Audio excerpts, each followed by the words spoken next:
Krishna, Hare Krishna, Krishna Krishna, Krishna Krishna, Hare Hare, Hare Hare, Hare Ram, Hare Ram, Hare Ram, Hare Ram, Ram Ram, Ram Ram, Hare Hare, Hare Krishna, Hare Krishna, Hare Krishna, Hare Krishna, Krishna Krishna, Krishna Krishna, Hare Hare, Hare Hare, Hare Ram, Hare Ram, Hare Ram, Hare Ram, Ram Ram, Ram Ram, Hare Hare, कलयुगाधार हरे कृष्ण महामंत्र की, युग धर्म हरि नाम संकीर्तन यज्ञ की, कलि पावन अवतार चैतन्य महाप्रभु की, नित्य लीला प्रवेश डिवाइन ग्रेस अभय चरणारविंद भक्ति वेदांत स्वामी श्री प्रभुपाद की। परम सौभाग्य है हम सबका कि श्रीमद् भगवान ने अपने दर्शन देकर अपने चरणों में बैठकर भगवान की कथा को आस्वादन करने का अवसर प्रदान किया। उन्हीं श्रीमद् भगवान से कृपा की याचना करेंगे कि हमारे भक्ति जीवन में जो भी अवरोध है, जो भी संकट है, जो भी दुश्वारियां हैं, कठिनाइयां हैं, उन सबको अपनी कृपा से समाप्त कर दे, नष्ट कर दे, ताकि हम अति शीघ्रता से अपने जीवन के इस सफर को पूर्ण करके अपनी मंजिल तक पहुंच सके।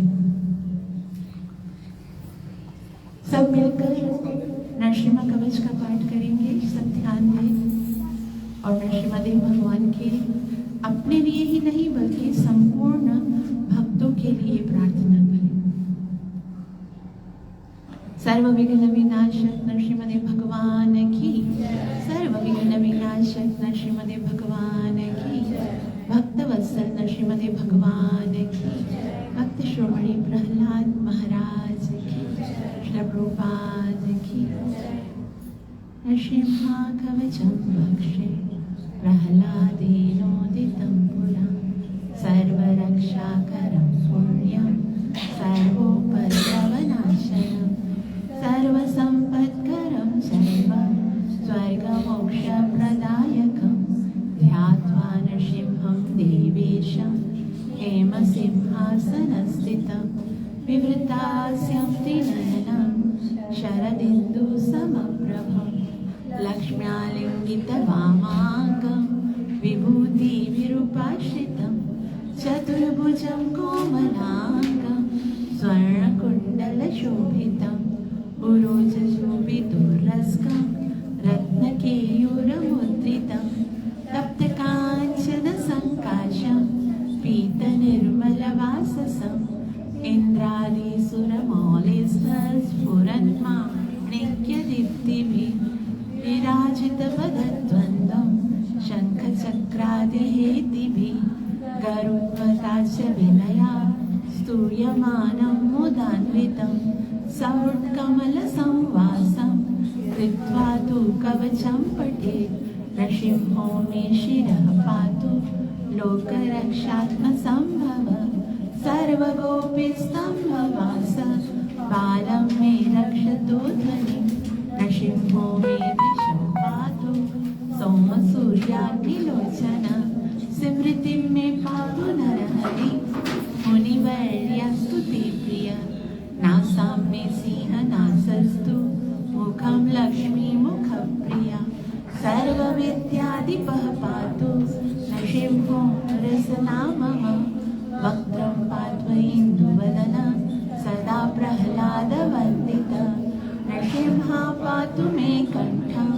स्कन्दौ भूभरणान्तकृत्, दिव्यास्त्रशोभितभुजौ नरसिंहा पातु मे भुजौ, करो मे देववरदो नरसिंहा पातु सर्वतः, हृदयं योगिसाध्यस्य निवासं पातु मे हरि, मध्यं पातु हिरण्याक्ष वक्षकुक्षिविदारण, नाभिं मे पातु नरहरि स्वनाभिः ब्रह्मसंस्तुत, ब्रह्माण्डकोटयः कट्यां यस्यासु गुह्यं मे पातु गुह्यानां मन्त्राणां गुह्यरूपदृक्, ऊरो मनोभव पातु जानुनी नररूप पातु धरा भार हर्तायो सौम्यकेसरी सुरराज्य प्रदः पातु पादौ मे नररीश्वरः सहस्रशीर्षा पुरुष पातु मे सर्वशस्तनो महोग्रह पूर्वतः पातु महावीराग्रजोपितः महाविष्णु दक्षिणे तु महाज्वालस्तु नर्ऋतु पश्चिमे पातु सर्वेषु दिशि मे सर्वतोमुख नृसिंहा पातु वायव्यां सौम्यं भीषणविग्रह ईशान्यां पातु भद्रो मे सर्वमङ्गलदायक संसारभयदः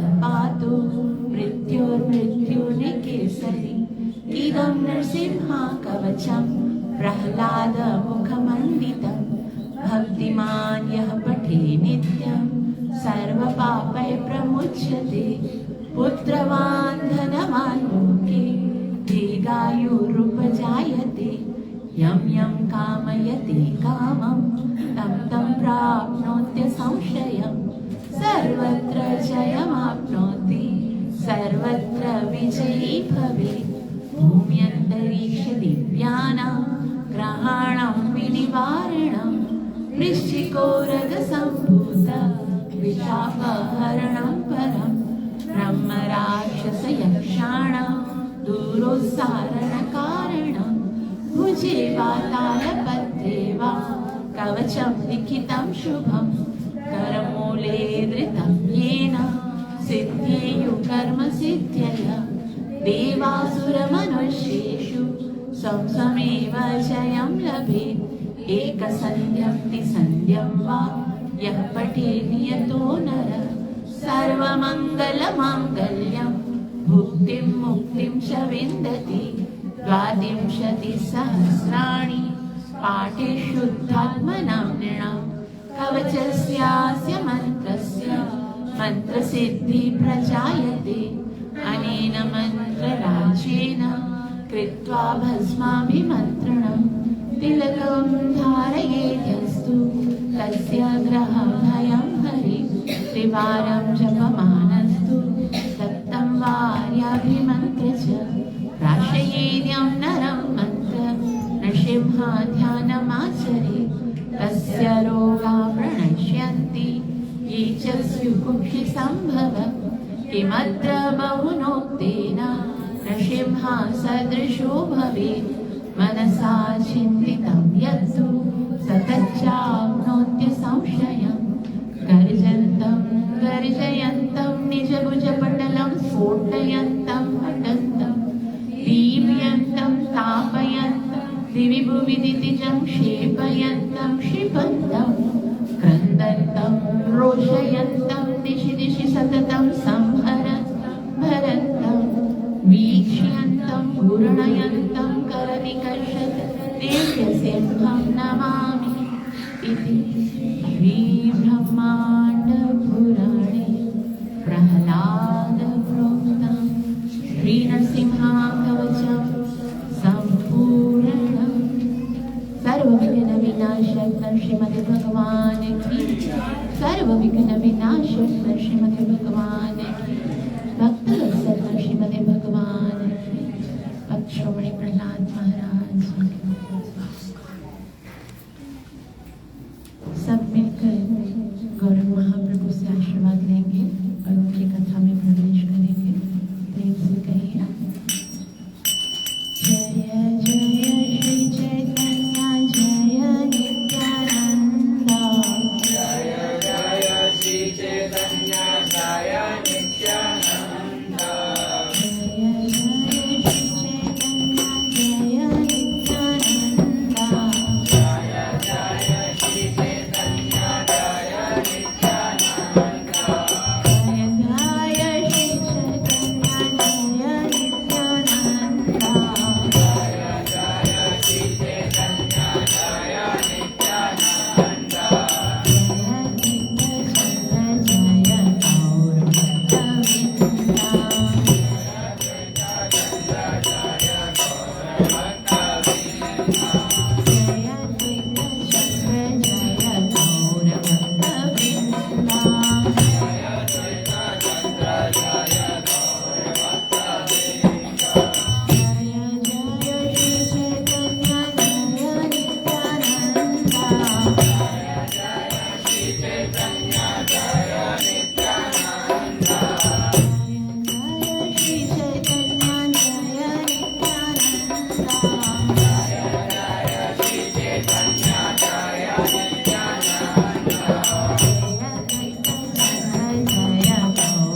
और प्रेम के साथ मंगलाचरण कीजिएगा।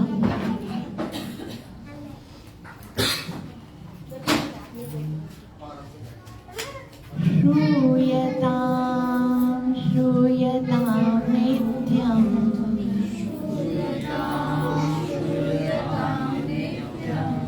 गीयतां गीयतां मुदा चिन्त्यतां चिन्त्यतां भक्ता चैतन्य चरितामृत पंचतत्त्वात्मकं कृष्णं भक्तरूप स्वरूपकं भक्तावतार भक्ताख्यं नमामि भक्तशक्तिकं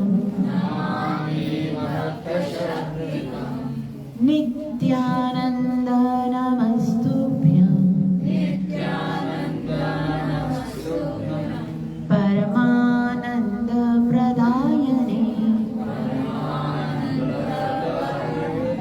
कलौ कल्मषनाशाय जाह्नवापतये नमः। नमो महावदन्याय कृष्ण प्रेम प्रदायते कृष्णाय कृष्ण चैतन्य नामिने गौरद्विषे नमः। जय श्री कृष्ण चैतन्य प्रभु नित्यानंदा श्री अद्वैत गदाधर श्रीवासदि गौर भक्तवृंदा हरे कृष्णा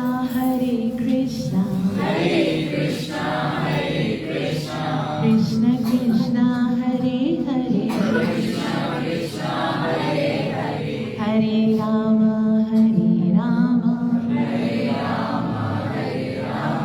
राम राम हरे हरे।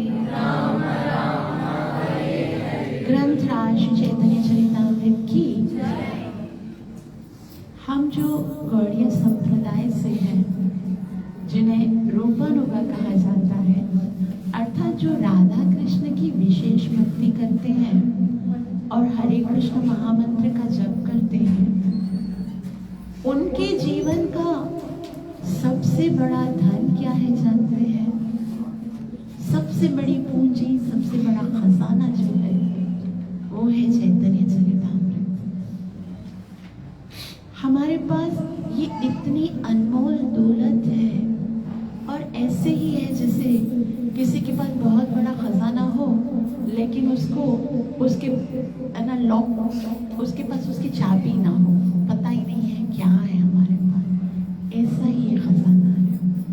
तो गौड़ीय वैष्णवों के लिए सबसे जो महत्वपूर्ण ग्रंथ है वो है चैतन्य चरितामृत। आपको पता है जब श्रील प्रभुपाद जी 1974 में जब वो 80 इयर्स के होने वाले थे, मतलब उधर जाने के बाद भी 66 में जब वो श्रील प्रभुपाद जी अमेरिका गए थे, उसके बाद भी इतने समय तक उन्होंने भागवत का ट्रांसलेशन किया और भागवत के 7 सिकंद का ट्रांसलेशन जब श्रील प्रभुपाद जी ने कर लिया, तब उन्हें लगा कि अब तो मैं बहुत वृद्ध हो गया हूँ और अगर भागवतम करते करते मैंने ये देह का त्याग कर दिया और मैं चैतन्य चरितामृत अपने भक्तों को नहीं दे सका, तो उनका कितना बड़ा नुकसान होगा।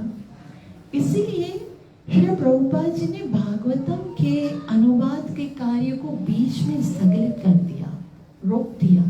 बोला अभी भागवत नहीं करूंगा, अभी क्या करूंगा, चैतन्य चरितामृत। तो इस बात से आप सोच सकते हो कि कितना इम्पोर्टेंट है। हम गीता पढ़ते हैं, भागवतम पढ़ते हैं, लेकिन उन सबसे ज्यादा सारे ग्रंथों में सबसे ज्यादा जो है वो महत्वपूर्ण चैतन्य चरितामृत है। और ये इसलिए भी है क्योंकि हमारे लिए तो गौरव महाप्रभु ही है, हमारे लिए तो नित्यानंद प्रभु ही है। ये जो कृष्ण आए थे ना ब्रजवासियों के लिए, वो गोपियों के लिए, वो गैयों के लिए, लेकिन हम जैसे ना कलयुग के जो वासी हैं, जो कलयुग में जन्म लिए और वो भी सर्व विघ्न विनाशय महापुरुषाय और कलयुग के प्राणियों में भी जो पाकिस्तान में पैदा हुए हैं, मतलब क्या है, एकदम एंड है पतित के। भगवान भी ढूंढेंगे ना, ढूंढना नहीं पड़ेगा, बोलेंगे हाँ सारे पतित तो यहाँ पर ही जमा है, इधर उधर तो खोजने की जरूरत ही नहीं है। तो हमारे लिए तो गौरव महाप्रभु ही है। और श्री प्रभुपाद जी ने हमको बहुत कुछ दिया है, लेकिन उन सब में जो गौरंग महाप्रभु के विषय में, चैतन्य महाप्रभु के विषय में, नित्यानंद प्रभु को कहीं से नहीं मिला। गीता और भागवतम तो कुछ और भी संप्रदायों से या हमारे परंपरा से हमें मिल जाता, लेकिन ये जो राधार महिमा प्रेम रस सीमा जगत जनित, ये कहाँ से आता? तो ये जो प्रभुपाद जी की सबसे बड़ी देन है हमारे लिए। और आज हम इस ग्रंथ का प्रारंभ कर रहे हैं, शुभारंभ कर रहे हैं। उससे पहले मैं आप सब श्रोतागणों से चरणों पे हाथ रखकर आशीर्वाद मांगती हूँ कि कृपया आप सब मुझे आशीर्वाद दीजिए। ऐसा कहते हैं कि वक्ता पर सबसे ज्यादा आवश्यकता होती है उसको श्रोताओं के आशीर्वाद की। अगर श्रोता जो है वो अनुकूल है तो वो भाव को प्रकट करके जो शास्त्र है उसके मर्म को बता सकता है। और शक्ति तो पूर्ण नरसिम्हदेव भगवान की है। नरसिम्हदेव भगवान की कृपा से ही शब्द निकल सकते हैं, वरना मेरी कोई योग्यता नहीं है चैतन्य चरितामृत को स्पर्श करने की। तो हम सब मिलकर भक्तवत्सल नरसिम्हदेव भगवान से प्रार्थना करते हैं कि हम जानते हैं, क्योंकि ये PhD की स्टडी है और हम तो अभी बोलते हैं अभी तक KG नर्सरी के स्टूडेंट्स हैं, तो योग्य नहीं है और कभी बनेंगे उसकी भी कोई गारंटी थोड़ी है इस जीवन में बनेंगे या नहीं बनेंगे। लेकिन ये तो खजाना, जो बच्चा पैदा होता है ना, जिस परिवार में, जिस घर में पैदा होता है, तो बचपन से वो योग्य नहीं होता, लेकिन बाप की जागीर पर तो उसका अधिकार होता ही है ना। मेरे बाप की जागीर है, ऐसे बोलते हैं ना। तो ये जो चैतन्य चरितामृत है हमारे दादा की जागीर है, हमारे गुरु महाराज हमारी परंपरा की जागीर है। तो भले हम योग्य नहीं है लेकिन अधिकार तो है, तो हम योग्य बन सके, इसको पूर्ण रूप से ग्रहण कर सके। और जो हृदय के अंदर है ना, इतना द्वेष है, इतनी आशा है भक्तों के प्रति, ये सब इसीलिए है, अभी तक ना हमने ये स्वाद को चखा नहीं है। भक्ति का जो वास्तविक आनंद है ना, वो जब आएगा ना तो कोई कहने की जरूरत नहीं है निंदा मत करो, किसी को कहने की जरूरत नहीं पड़ेगी, उससे ईर्ष्या मत करो, सब भगवान के ही अंश हैं, सब भगवान की योजना है, ये सब कहने की जरूरत नहीं पड़ेगी। क्योंकि अंदर से वो जो दर्पण है ना हृदय का, वो मार्जन होता जाएगा महाप्रभु की कृपा से।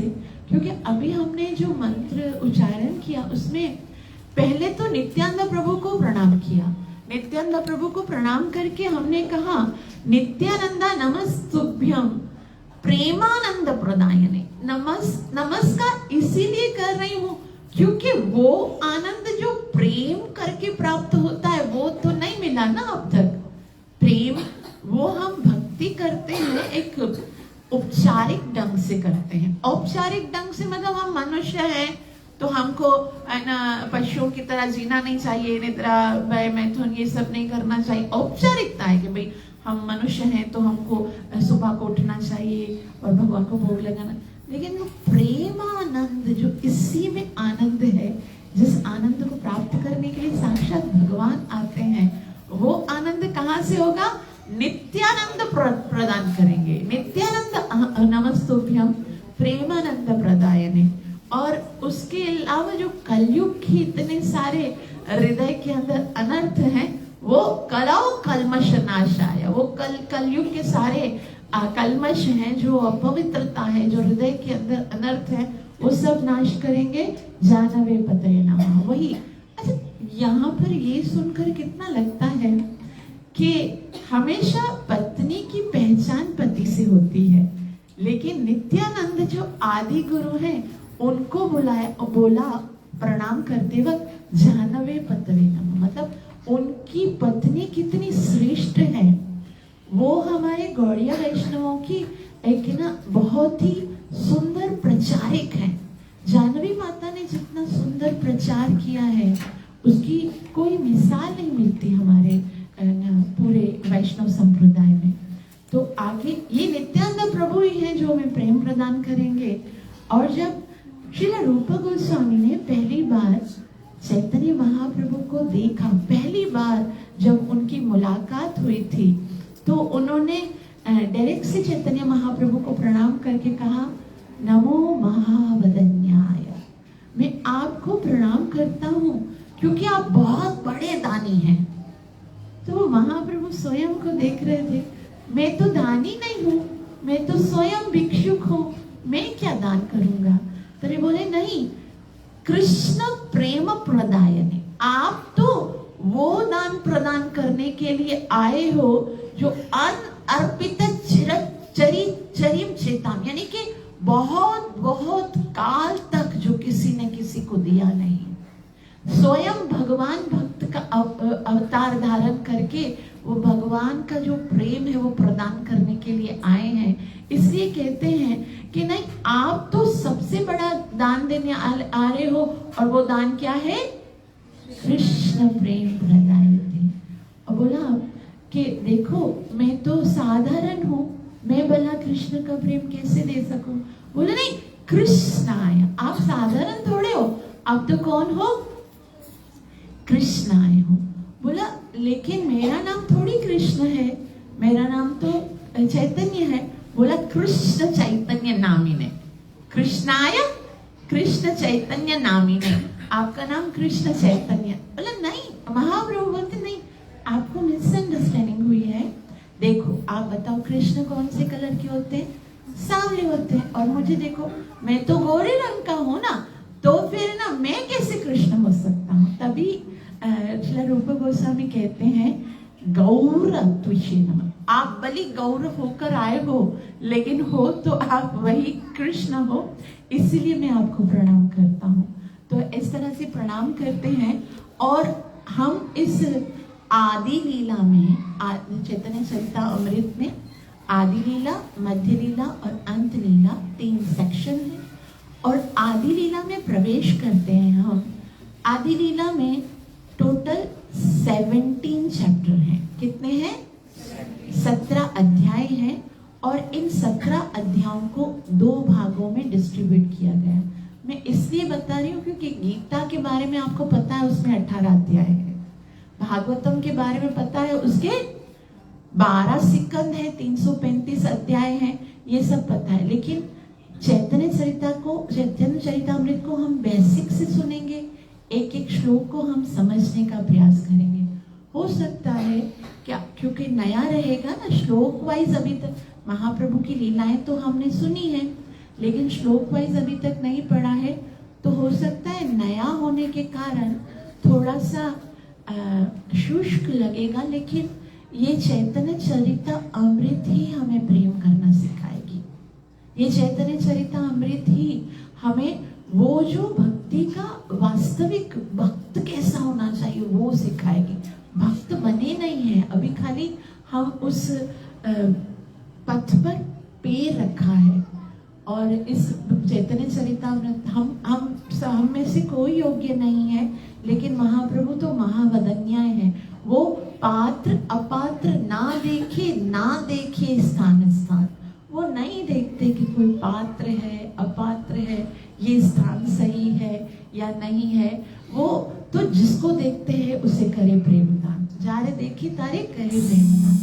तो हम इसी भाव से कि हम आगे करेंगे तो कुछ लेकर जाएं, संसार से ऐसे खाली हाथ नहीं जाएंगे। तो हम इसको डिटेल से समझेंगे, 2-3 श्लोक पढ़ेंगे, कोई कठिन नहीं होगा।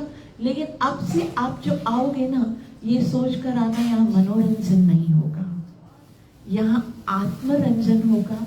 कुछ सीखेंगे, कुछ पढ़ेंगे, कुछ याद करेंगे और अपने जीवन को सफल करेंगे। बहुत हो गया मनोरंजन, अब आत्मरंजन की बारी है। तो कितने अध्याय हैं टोटल आदि लीला में? 17 अध्यायों को 2 भागों में बांटा गया है, 12 और 5, 17 होते ना। तो पहले जो 12 अध्याय हैं वो प्रस्तावना के तौर पर बताए गए हैं, उसके अंदर क्या क्या है उसको डिटेल से या संक्षिप्त में बताया गया। और बाद के जो 5 अध्याय हैं, मतलब 13, 14, 15, 16 और 17, ये जो अध्याय हैं उनमें चैतन्य भगवान जो चैतन्य महाप्रभु हैं, उनके जन्म से लेकर संन्यास तक के जो सारी लीलाएं हैं उनको इन 5 अध्यायों में संक्षिप्त में बताया गया है। तो पहले अध्याय में कृष्णदास कविराज महाराज ने 14 श्लोक में मंगलाचरण किया है। पहले के जो 14 श्लोक हैं उसमें मंगलाचरण है। पहला 1 से लेकर 7, जो शुरू के 7 अध्याय है ना, जैसे पहले मंगलाचरण है और शुरू के कितने श्लोक में? 14 श्लोकों में, और बस विस्तार से बताया गया है। और उसके बाद जो 1 से लेकर 7 तक जो 7 अध्याय हैं, उन शुरू के 7 अध्यायों में जो बताया गया है वो है तत्व निरूपण, जो तत्व है उसके बारे में बताया गया। 8वें अध्याय में महाप्रभु की जो लीलाएं हैं उनका वर्णन का क्या कारण है, क्यों बता रहा हूं मैं आपको, ये चैतन्य चरितामृत लिखने का कारण क्या है, महाप्रभु की लीलाओं को बताने का कारण क्या है, वो 8वें अध्याय में बताया गया।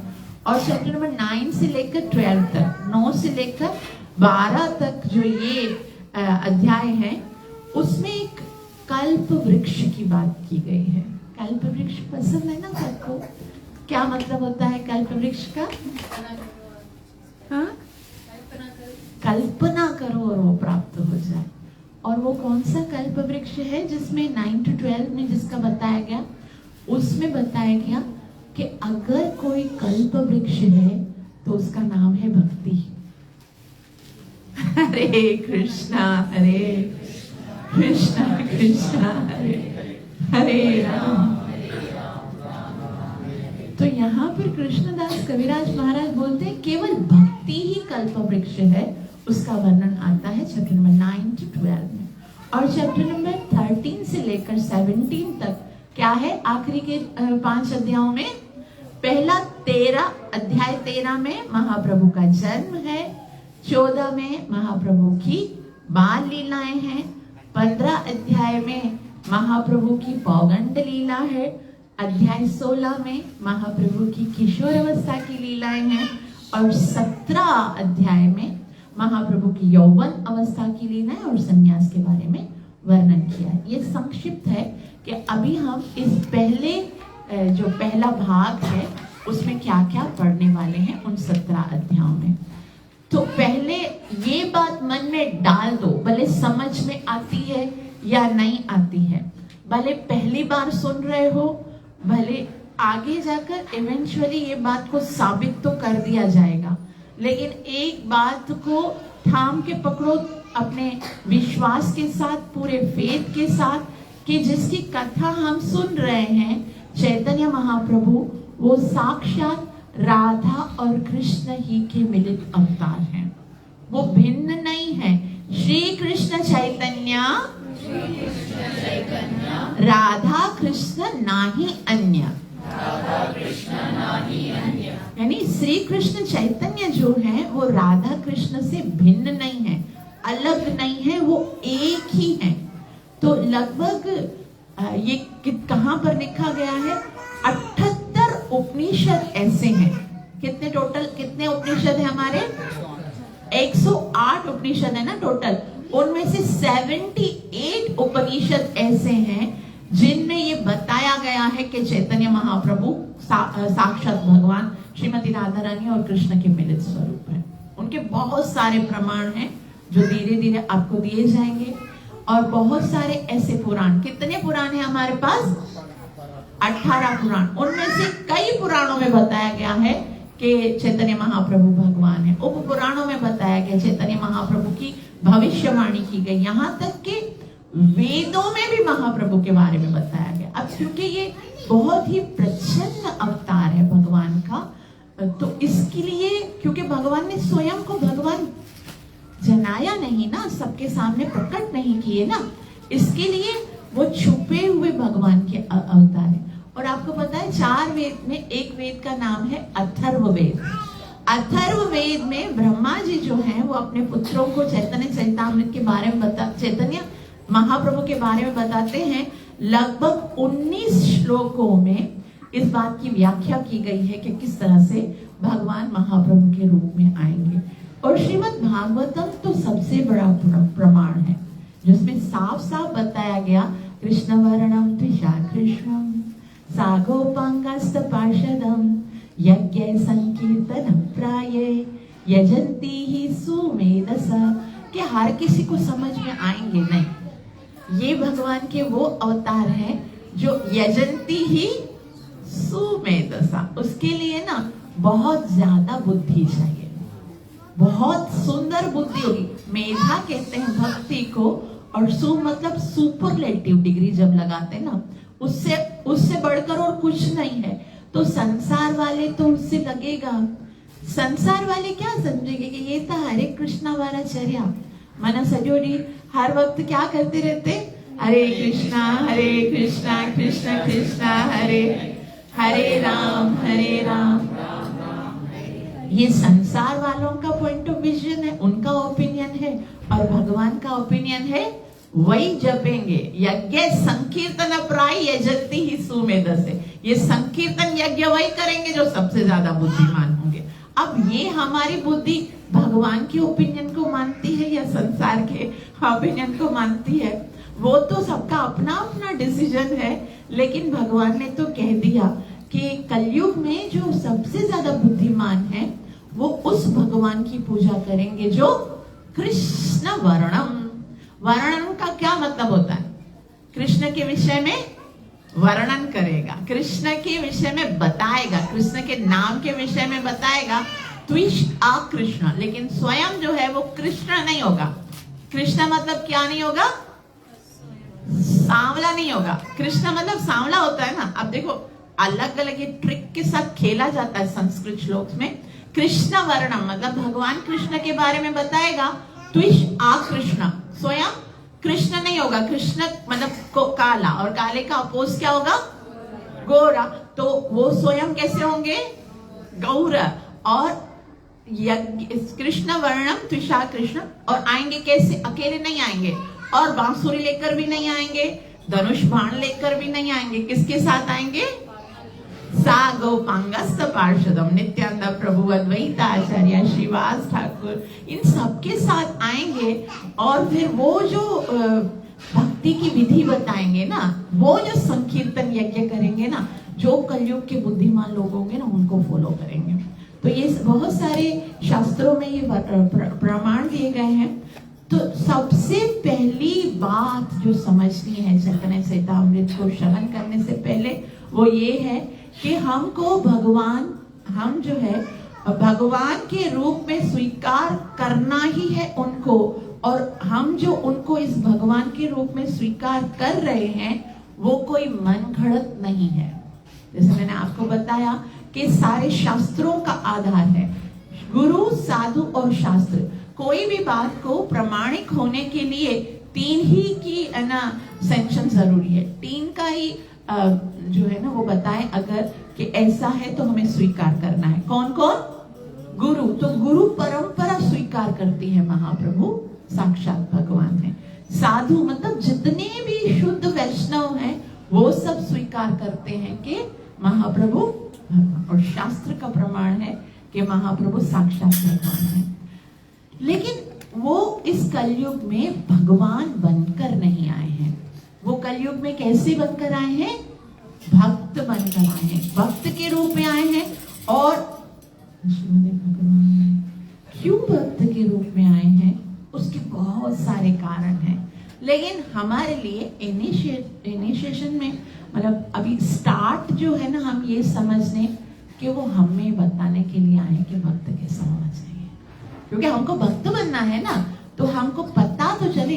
जब तक किसी ने देखा नहीं होता है कि एक डॉक्टर कैसा होता है, तो भले उसको काम करना आता हो वो, लेकिन वो एक स्टैंडर्ड है ना जो डॉक्टर उनके साथ रहकर ही पता चलता है ना। जैसे जो भी हो, पायलट कैसा होता है, डॉक्टर कैसा होता है, हर चीज देखते हैं तो पता चलता है। आज जो बच्ची होती है ना वो भी अपनी माँ को देखती है कि माँ कैसी होती है, और फिर वो आगे जाके उसको माँ बनना होता है। उसी तरह से एक भक्त कैसा होता है, जब तक वो देखेंगे नहीं ना तो समझ में नहीं आना। भक्त बनना, भगवान तो भगवत गीता में बोल के गए, क्या बोले भगवान? मन मना भव मत भक्तो, दो दफा बोले भव मत भक्तो, भव मत भक्तो। अरे कोई पूछेगा कैसे बनते भगत, हमें तो नहीं पता। भगत बना दिया, हरे नाम शॉल पहन के तिलक लगा दिया, क्या बन गए भगत? बोले नहीं, वो मैं आगे आकर बताऊंगा, बन के बताऊंगा। अभी खाली ये जानो बनना तो है, जब तक भक्त नहीं बनेंगे ना तब तक तो कुछ होने वाला नहीं। और भगवान ने सोचा मैं खुद ही जाके बताता हूँ। और साथ साथ भगवान भक्त बनकर ये देखना चाहते, एक तो हमारे लिए कि हम सीख जाएं कि भक्त कैसा होता है, और दूसरा वो स्वयं भी ये अनुभव करना चाहते हैं कि भक्त बनकर मजा कैसा आता है। मतलब अभी देखो भगवान तो अंदर खड़े होते हैं, बांसुरी बजाते हैं, एंजॉय कौन करता है ना? जो नृत्य कर रहे होते हैं, कीर्तन कर रहे होते हैं, ऑफर कर रहे होते हैं, सारे सेलिब्रेशन की तैयारी कर रहे होते हैं। भगवान बनने में क्या मजा है? उसको तो खाली खड़ा होना है, और मजा तो सारा भक्त लोग ले लेते हैं। तो भगवान भी सोचते हैं कि क्या है ऐसा भक्ति के अंदर जो ये अपना सब कुछ रातों की नींद छोड़ के सुबह मंगला आरती पर संसार दावा शुरू कर देते हैं, फिर भूख प्यास छोड़ के मेरी सेवा करना शुरू कर देते हैं। इतना तो क्या मिलता है उसको इस भक्ति करने में? आखिर उसको क्या मिलता है, क्या आनंद आता है, वो देखना चाहते हैं। तो चैतन्य चरितामृत किसके द्वारा लिखा गया है? ये हम सबको याद होना है। सब बोलिए, कृष्णदास कविराज महाराज। कृष्णदास कविराज महाराज ने ये इतनी बड़ी जो है ना हमारे ऊपर कृपा की है कि उन्होंने चैतन्य चरितामृत हमें दिया है। और कृष्णदास कविराज महाराज ने जो कुछ लिखा है वो उनको कैसे पता चला, कैसे उन्होंने ये सारी इंफॉर्मेशन जो चैतन्य महाप्रभु की है वो कैसे प्राप्त की? क्योंकि उनके शिक्षा गुरु का नाम है रघुनाथ दास गोस्वामी।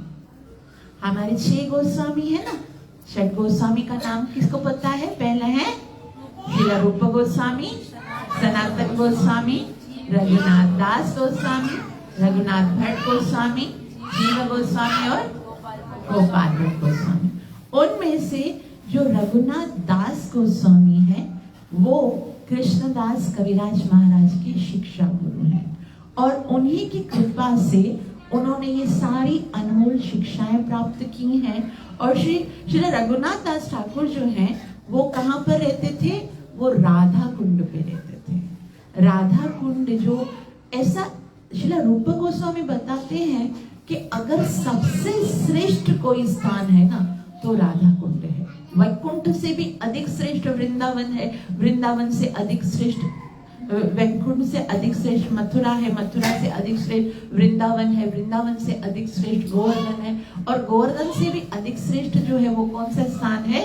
राधा कुंड जो है उसकी महिमा को कभी कोई बीट कर ही नहीं सकता। और वहां पर जो है 42 साल तक 42 इयर्स तक श्रील रघुनाथ दास ठाकुर जो है वो वहां पर भजन किए हैं। इतनी उनकी दृढ़ साधना है, अयाचक वृत्ति से उन्होंने वहां पर भजन किया और रोजाना 1 पहर तक राधा कुंड के तट पर बैठकर वो चैतन्य महाप्रभु की लीलाओं का वर्णन करते थे। रोजाना 1 पहर तक, 3 पहर होते हैं, 4 पहर होते हैं ना, उनमें से 1 पहर वो कंटिन्यूअस गौर लीला बोलते थे। इतना प्रेम है गौर लीला में कि वहां के जो वृक्ष के पत्ते हैं ना वो सुन के बिल्कुल सूख जाते थे। उनके अंदर से इतना प्रेम निकलता था, वो समझ में नहीं आता था, रोते जाते थे, बोलते जाते थे महाप्रभु की लीलाओं को और श्रवण करते करते। और बहुत ही सौभाग्य है कृष्णदास कविराज महाराज का कि उन्होंने साक्षात रघुनाथ दास गोस्वामी के सानिध्य से ये सब श्रवण किया और चैतन्य महाप्रभु की इन लीलाओं को श्रवण किया। और विशेष रूप से कौन सी लीलाएं? जो अंत्य लीलाएं हैं। जैसे पहले की जो स्टार्टिंग की जो चैतन्य महाप्रभु की लीलाएं हैं वो तो वृंदावन दास ठाकुर जी ने चैतन्य भागवतम में दी है, लेकिन जो अंत लीलाएं हैं ना वो कहीं पर भी वर्णन नहीं हुआ। इसीलिए जब वो रघुनाथ दास ठाकुर जब ये बताते थे ना तो वो कृष्णदास कविराज महाराज बैठ के सुनते थे और सुनते सुनते बहुत समय हो गया था। तो सारे जितने वृंदावन के जो दिग्गज वैष्णव थे ना उस हमारी परंपरा के, रघुनाथ दास ठाकुर के जाने के बाद उन्होंने सोचा कि अगर इन लीलाओं को लिखा नहीं गया, उनको लिखकर एक शास्त्र नहीं बनाया गया, तो फिर तो आगे जो हमारे भक्त आएंगे वो महाप्रभु की लीलाओं को जान ही नहीं पाएंगे, उनको पता ही नहीं चलेगा वहां। और क्योंकि जब तक हम लीलाओं में प्रवेश नहीं करते ना तब तक वो आकर्षण भी उत्पन्न नहीं होता है। तो फिर उन्होंने सारे वैष्णवों ने मिलकर जो है वो कृष्णदास कविराज महाराज को रिक्वेस्ट की कि आप लिखिए ना, आप महाप्रभु की लीलाओं का वर्णन कीजिए। तभी उन्होंने सोचा कि नहीं मैं कैसे लिख सकता हूँ, महाप्रभु की लीलाओं को तो वृंदावन दास ठाकुर जी ने पहले ही लिखा। बोला नहीं, उन्होंने अंत लीला को तो लिखा नहीं है, आप अंत लीला को लिखिए। लेकिन उन्होंने फिर वापस से मना किया कि मेरी आयु इस समय 90 वर्ष की है। आप सोच सकते हो, ऐसा नहीं है कि कोई पहले युग की बात हो रही है, इसी युग की बात हो रही है, कलयुग की बात हो रही है। और वहां पर 90 साल का जो व्यक्ति होता है कितना वृद्ध होता है, उसके लिए ये श्लोक बनाना, उनको बद्ध करना और लिखना और टीका करना ये बहुत जोखिम का कार्य। बोला मैं मतलब इतने वो वृद्ध हो चुके थे कि उनको ठीक से दिखता नहीं था और वो ठीक से चल भी नहीं सकते थे, कांपते थे उनके हाथ में लिखने के समय। लेकिन उनके बावजूद भी उन सब वैष्णवों ने जब उन्हें प्रार्थना की तो उनको लगा कि कहीं ये सारे वैष्णव मुझे बोल रहे हैं तो ये भगवान की इच्छा होगी। और आपको एक बात हमेशा याद कर रखनी चाहिए कि भगवान यदि हमसे कुछ करवाना चाहते हैं ना तो फिर वो ये नहीं देखते कि उसके अंदर शक्ति है या नहीं है, उसके अंदर बुद्धि है या नहीं है, क्योंकि देने वाले तो वही है ना। शक्ति जिसके पास है उसको देने वाले कौन है? भगवान कहते हैं बलम बलवताम चाहम, जो बलवान है उसको बल देने वाला मैं हूँ। जिनके पास आज बुद्धि है, जिसको हम सोचते हैं भाई मैं तो इतनी बेवकूफ हूँ, मैं तो सफा बुद्धू राम हूँ, मैं तो सबको बोलती हूँ तो मेरे जैसा बुद्धू कोई नहीं है। लेकिन है ना, भगवान कहते हैं कि बुद्धिर बुद्धिमतामस्मि, जो बुद्धिमान है उसको बुद्धि किसने दी है? तो मेरा कार्य कराने के लिए मैं किसी पागल को भी बुद्धि दे सकता हूँ, किसी बिल्कुल है ना कमजोर व्यक्ति को भी शक्ति प्रदान कर सकता हूँ। तो यहाँ से हमें देखना है, उन भगवान की इच्छा थी और सोच रहे थे कृष्णदास कविराज महाराज कि मुझे कैसे करना, मतलब मैं कैसे स्टार्टअप लूं, मैं कैसे प्रारंभ करूं। तो वो उस समय राधा मदन मोहन जी के मंदिर में गए और राधा मदन मोहन सनातन गोस्वामी जी की प्रार्थना है, उनसे जाके प्रार्थना कर रहे थे।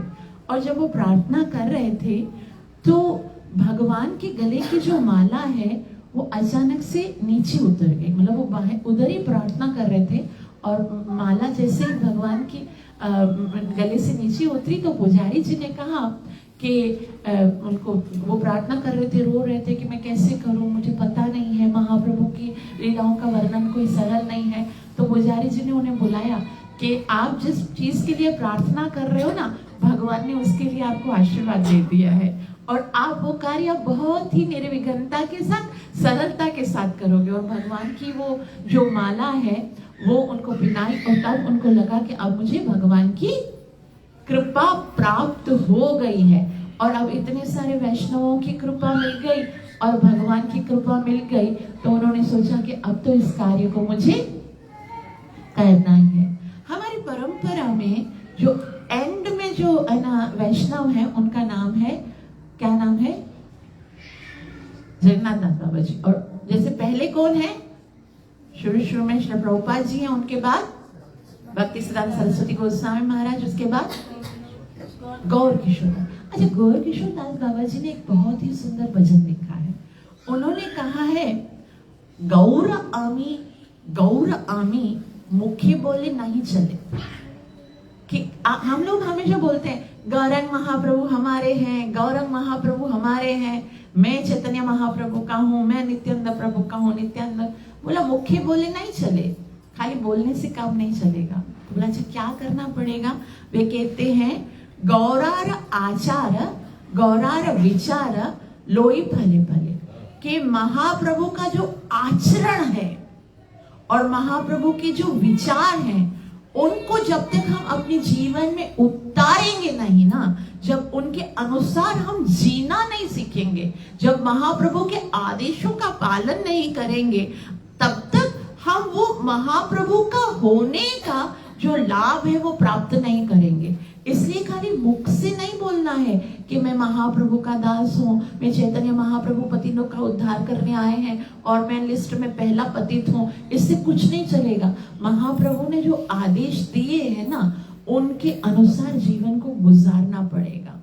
तो पहले अध्याय में प्रवेश करेंगे, थोड़े से 2 श्लोक ही पढ़ेंगे और 10 मिनट में हो जाएंगे, तो आप थोड़ा ध्यान से दीजिएगा।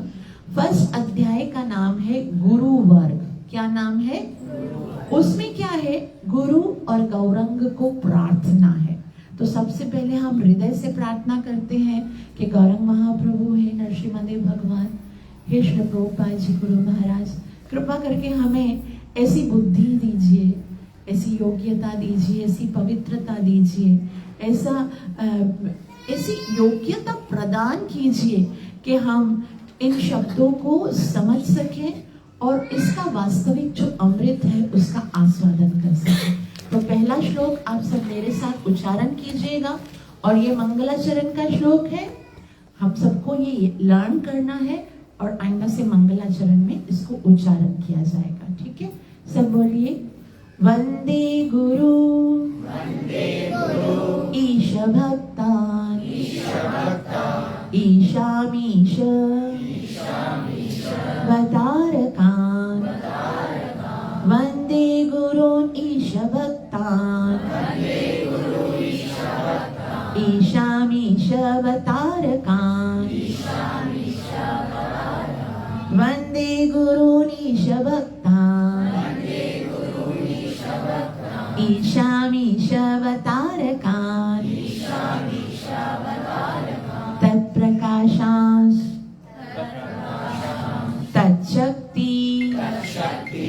कृष्ण चैतन्य संज्ञकं तत्प्रकाशांस्तच्छक्ति तत्प्रकाशांश्च तत्प्रकाशांश्च तच्छक्ति तत्प्रकाशांश्च तच्छक्ति तत्प्रकाशांश्च तच्छक्ति कृष्ण चैतन्य संज्ञकं वन्दे गुरूनीश भक्तान् ईशामीशावतारकान् तत्प्रकाशांश्च तच्छक्ति कृष्ण चैतन्य संज्ञकं वन्दे गुरूनीश भक्तान् ईशानीशावतारकान् तत्प्रकाशांश्च तच्छक्ति कृष्ण चैतन्य संज्ञकं। ये मंगलाचरण का पहला श्लोक है और इसमें नमस्कार किया गया। 2 श्लोकों में नमस्कार किया गया और इसमें 6 तत्वों को नमस्कार किया गया। भगवान के 6 तत्व है। पहला बताया वंदे। देखो एक बात याद रखनी है कि हम जो है वो भक्ति पद पर आगे नहीं बढ़ सकते जब तक वंदना नहीं करेंगे। कोई भी श्लोक कोई भी स्तुति स्टार्ट होती है प्रणाम से, है ना। जब तक प्रणाम नहीं किया तो भक्ति पद का रास्ता ही नहीं खुलेगा, दरवाजा ही बंद रहेगा। तो वंदे मतलब वंदना करते हैं, सादर नमस्कार करते हैं। किसको? वंदे गुरून्। किसको? गुरून्। अब देखो गुरु बोला जा सकता था यहाँ पर। गुरु का मतलब है एक गुरु और गुरून् का मतलब है बहुत सारे। एक बहुत ही बेवकूफ लोग होते हैं जो ये सोचते हैं कि गुरु एक ही होना चाहिए। गुरु एक नहीं होता है, गुरु अनेक होते हैं। आपने आज तक जिससे जो जो सीखा है वो सब आपके गुरु ही तो हैं। जिसने पहली बार आपको हरे कृष्ण बोला था, मतलब आपको ये बताया कि ग्रीटिंग का मतलब होता है हरे कृष्ण करना। वो जो बल्कि यहाँ से शुरू करे, जो माता है जिसने पहली बार फिंगर पकड़ के चलना सीखा, क्या वो माता आपकी गुरु नहीं है? वो पिताजी जिसने आपको ये बताया कि टॉय के साथ कैसे खेलते, क्या वो आपके गुरु नहीं है? तो गुरुओं का मतलब होता है हमारे बहुत सारे गुरु हैं, बहुत सारे जिनसे हम सीखते हैं। वो बोलते नहीं गुरु एक ही होना चाहिए, वो तो वैश्या है जो जिनके बहुत सारे गुरु होते हैं, गुरु एक ही होता है। जिस तरह से ये बिल्कुल बेवकूफ लोगों की बातें हैं। गुरु जो है ना वो तो ऐसे दत्तात्रेय महाराज भगवान के अवतार वो बताते हैं, मैंने तो 24 गुरु किए और अजगर को गुरु किया, वैश्या को गुरु किया, मत्स्य को गुरु किया, कुमारी कन्या को गुरु किया। तो यहाँ पर बताया जा रहा है कि गुरु वंदे गुरु में सारे गुरुओं को प्रणाम करता हूँ। आज तक जिसने मुझे जो जो सिखाया है सबको दंडवत प्रणाम है। यहां से देखो पहला श्लोक है और यहां से पता चलता है कि किसी न किसी से कुछ न कुछ सीखा ही है जीवन में, है ना। अगर हम देखें ना तो किसी से विनम्रता सीखी, किसी से प्रणाम करना सीखा, किसी से प्रसाद खाना सीखा, तो किसी से प्रसाद बांटना सीखा। कुछ न कुछ तो सीखा ही है ना। तो सबको प्रणाम करो। जब ये एक बहुत ही सुंदर बात मुझे याद आती है कि राजा राम प्रभु बताते थे कि 2 रास्ते हैं आगे बढ़ने के। जो संसार है ना उसमें आगे बढ़ने के लिए दूसरों के सर पर पैर रखना पड़ता है। संसार में आगे बढ़ने के लिए क्या करना पड़ता है? दूसरों के सर पर पैर रखना पड़ता है। और भक्ति के अंदर आगे बढ़ने के लिए दूसरों के पैर पर सर रखना पड़ता है। जब तक ये सर को झुकना नहीं आया ना तब तक आगे नहीं बढ़ेंगे। ये पहली कसौटी है, तृणादपि शून्य चेतना, बोलने की बात नहीं है, जब तक नहीं झुकना आया ना तब तक नहीं। हम तो सर जो उठाते हैं ना वो कभी नहीं बढ़ सकते आगे। तो ऐसा बताए वंदे गुरुन, मैं अपने सारे गुरुओं को प्रणाम करता हूँ। कुछ गुरु हैं, जैसे अगर आध्यात्मिक जगत में भी देखा जाए, कुछ गुरु होते हैं पद प्रत्यक्ष गुरु, जिन्होंने हमें बताया होगा, किसी ने तो बताया होगा नरसिम्हा मंदिर का रास्ता ये है, यहाँ पर जाइए ना आप, मंडे को कथा होती है, नरसिम्हा देव भगवान के सुंदर दर्शन है, परिक्रमा कीजिए, जीवन के सारे दुख दूर हो जाएंगे। ऐसे कोई तो पद प्रदर्शन, भाई कोई ऐसा रास्ता है जहां पर चलकर आप भगवान को प्राप्त कर सकते हो, कोई ये बताने वाला आपका पथ प्रदर्शन गुरु होता है, उसको प्रणाम करता हूँ। कोई शिक्षा गुरु होता है जिसने बताया कि गीता कैसे पढ़ी जाती है। याद करिए वो दिन जब आपको धर्म क्षेत्र कुरुक्षेत्र नहीं आता था, बोलना नहीं आता था ना, एक दिन तो ऐसा होगा जब पता ही नहीं होगा कि, मुझे इतना याद है कि बहुत सारे लोगों को ये धृतराष्ट्र उवाच ऐसे बोलना नहीं आता था ना, मतलब धृतराष्ट्र बोलना नहीं आता था, कैसे धर्म क्षेत्र, धर्म को किस तरह से पढ़ना है, कब बाद में रख, कोई तो होगा जिसने ये शिक्षा दी होगी, उसको प्रणाम करो। किसने बताया कि भगवत गीता के अंदर भगवान ने कहां बोला है कि मुझसे प्रेम करो, कोई तो शिक्षा देने वाला होगा। और जब इतना पूरा पक्का कर दिया तुमको, अभी तुमको 4 नियम पता चल गए, 16 माला जप करना पता कि अभी उसको किक करके आगे जाते हैं, भाई मैं तो दीक्षा लेके बस मेरा तो वही गुरु है, ऐसा कुछ नहीं है। सबको प्रणाम करना पड़ेगा, सबका आदर सम्मान तो करना ही पड़ेगा ना। तो वंदे गुरु, मैं अपने गुरुओं को, जितने भी गुरु हैं जिन्होंने मुझे आज तक जो जो सिखाया उनको प्रणाम करता हूँ। ईश भक्तान, खाली गुरुओं ने मुझे सिखाया वो अलग बात है, लेकिन जो भक्त है ना, ईश यानी भगवान के सारे भक्तों को प्रणाम। जब तक भक्तों का आदर करना नहीं आएगा ना, भगवान तो देखेंगे नहीं हमारी तरफ। भगवान के सारे भक्तों तो बोलेंगे ठीक है, जो मुझे शिक्षा दिए उन भक्तों को मैं प्रणाम करूं ना, उन भक्तों का आदर करूं। जो मुझे शिक्षा नहीं दिए वो तो अपना काम करते हैं, खाली अपना नाम जप करते हैं, अपने साधना करते हैं अपना, वो तो सेल्फिश है, उनको क्यों मैं प्रणाम करूं। एक बात याद रखिए, भक्त जब आपके साथ बोलता भी नहीं है ना, आपके साथ उनका कोई इंटरेक्शन नहीं है, वो खुद अपनी साधना कर रहा है ना, फिर भी आपका कल्याण कर रहा है। वो अपनी भक्ति करके भी जीव मात्र का कल्याण कर रहा है। वो जब कीर्तन करता है, वो जब नृत्य करता है, वो जो जप करता है, उससे वातावरण इतना शुद्ध होता है। आज हम जो इस वातावरण में, इस कली काल में, इस कंट्री में भी सुख से सांस ले रहे ना, उसका कारण ये कि कुछ भक्त यहाँ पर आज भी सुबह उठकर मंगल आरती के टाइम पर अपना नाम जप कर रहे हैं।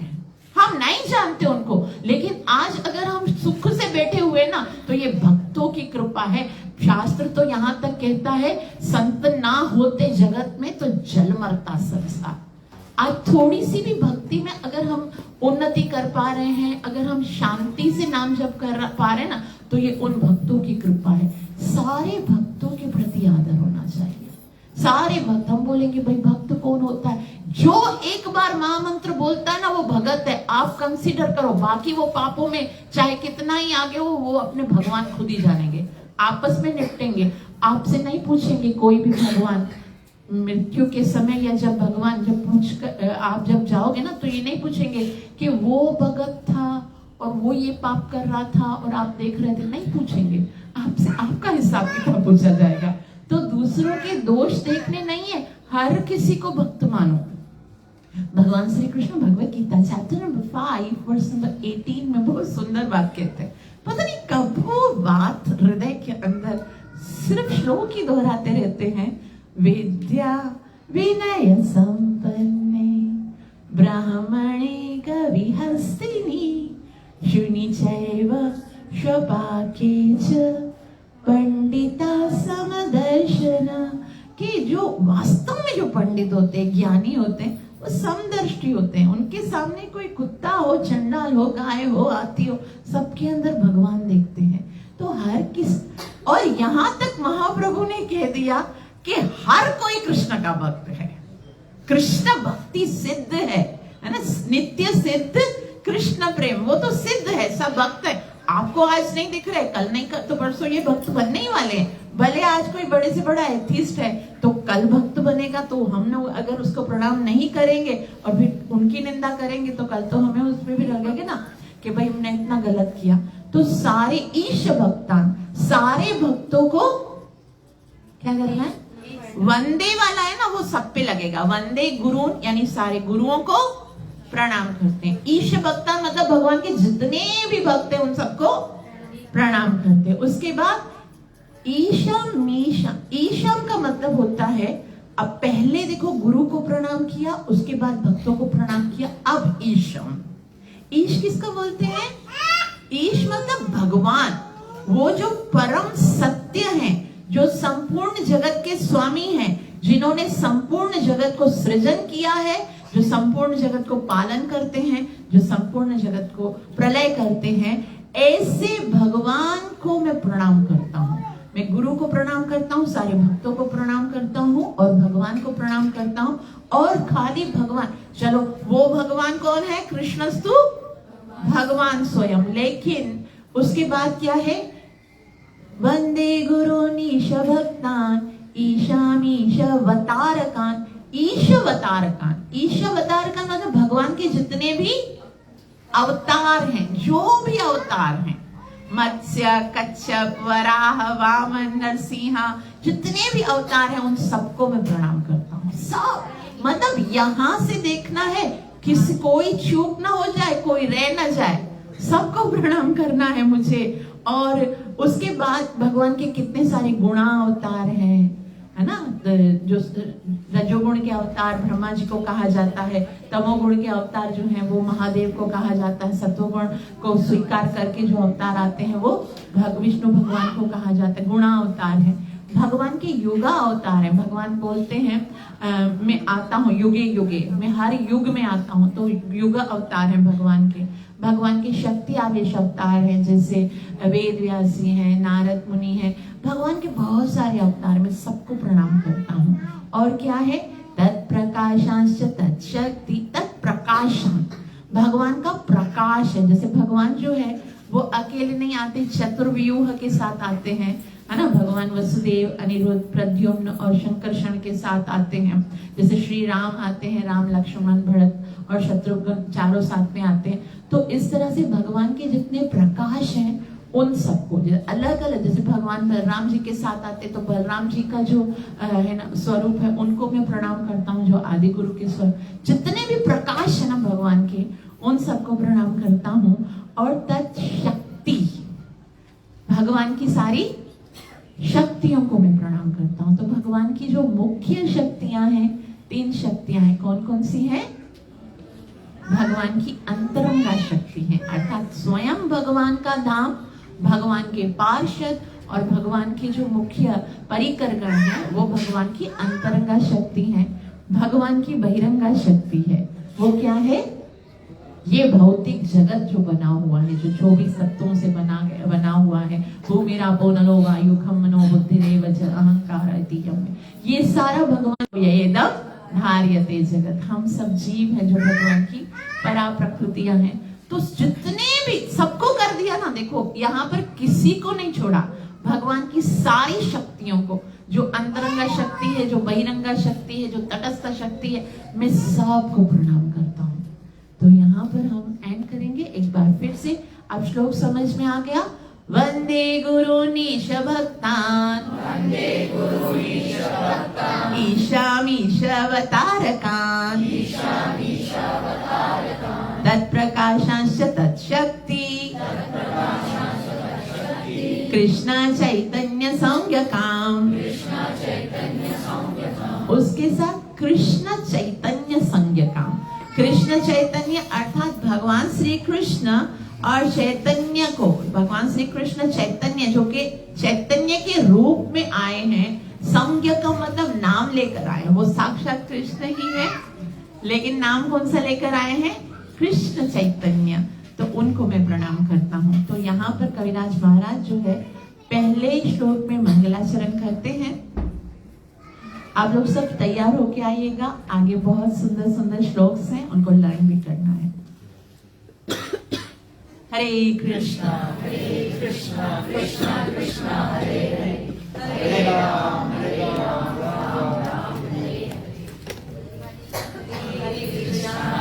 कृष्णा कृष्णा कृष्णा हरे हरे हरे राम कलयुगाधार हरे कृष्ण महामंत्र की कलि पावन अवतार चैतन्य महाप्रभु की कलयुगाधार हरे कृष्ण महामंत्र की योग धर्म हरिनाम संकीर्तन महायज्ञ की शिला प्रभुपाद।